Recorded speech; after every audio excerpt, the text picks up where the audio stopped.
नमस्कार. संध्याकाळचे 7 वाजता आहेत. आज महाराष्ट्र या बातमीपत्रामध्ये आपल्या सगळ्यांचं स्वागत. मी प्रसाद काथे.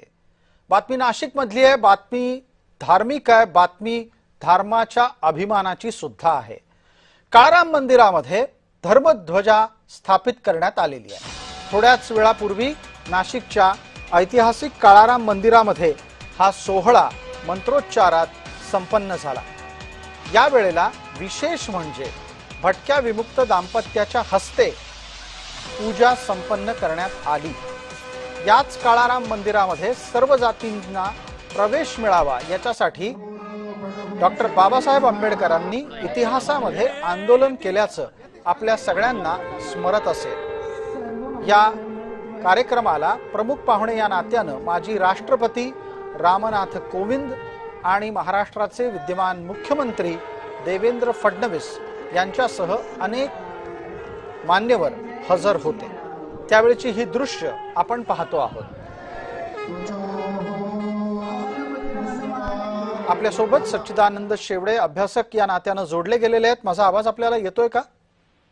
हो, येतोय. नमस्कार. नमस्कार. धर्मध्वजेची स्थापना का गरजेची असते आणि काळाराम मंदिरावर इतक्या वर्षांनी ती का व्हावी? खरं म्हणजे इतकी वर्ष का लागावी याचं मलाही आश्चर्य वाटतं.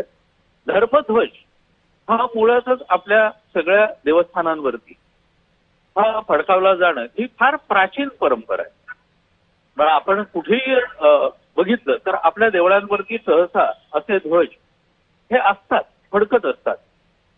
तर ही आपली परंपरा आहे की आपलं पवित्र स्थान इथे आहे हे लोकांना कळावं म्हणून.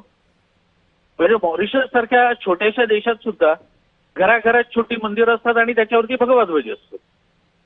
तो ध्वज तेवढाच करत असतो की धर्मध्वज म्हणून तो फडकवतोय आम्ही, अशी त्यामागची धारणा असते. या धर्मध्वजेच्या स्थापनेच्या निमित्तानं भविष्यात काय संकेत जातात? खरं सांगू, हा देश बहुसंख्य हिंदूंचा आहे असं म्हटल्यानंतर या देशात या धर्मध्वजा करता आता याच्यावरती टीका टिप्पण्या किंवा तत्सम गोष्टी या होत राहणार हे सगळं माहिती आहे. पण असं असलं तरी आम्ही आमच्या या पवित्र स्थानावरती अशा रीतीने ध्वजारोहण करणं किंवा ध्वज फडकवणं हे काही कोणी त्याच्यावरती काही बोलण्यासारखं नाहीये खरं म्हणजे, अशी माझी धारणा आहे. त्यामुळे लोकांच्या पर्यंत हा मेसेज जातोच आहे ना की देश आपला आहे, बहुसंख्याक इथे राहत आहेत आणि बहुसंख्य हिंदू असले कीच देश शांत असतो. खूप खूप धन्यवाद. आभार या प्रतिक्रियेसाठी.